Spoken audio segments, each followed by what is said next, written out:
عورت کے بغیر اسلامی معاشرہ نہیں بن سکتا. 3 بار کہا ہے تیری ماں تیری ماں تیری ماں پھر تیرا باپ. خلاص. امام کو جنم دیتی ہے ایک عورت جنم دیتی ہے, ایک مزاج کو جنم دیتی ہے ایک عورت جنم.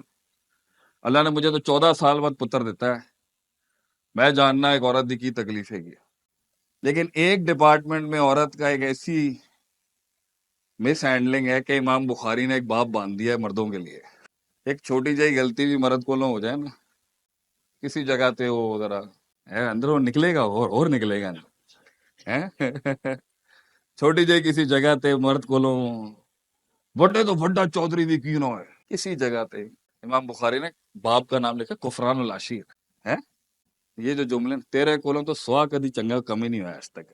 یہ جو بات ہے نا کہ کیونکہ مرد کی سب سے ٹاپ کلاس اپریسیشن جو ہے نا, یہ باہر دنیا ہمارے ساتھ سیلفیاں جیڑا وائف کہندی ہے نا تو بڑا ٹیٹ آدمی ہے, بڑا سچا کام کیتا ہے تو. عورت کی اپریسیشن مرد کو لیڈر بنا دیتی ہے, جنگ کے میدان میں لاتی ہے.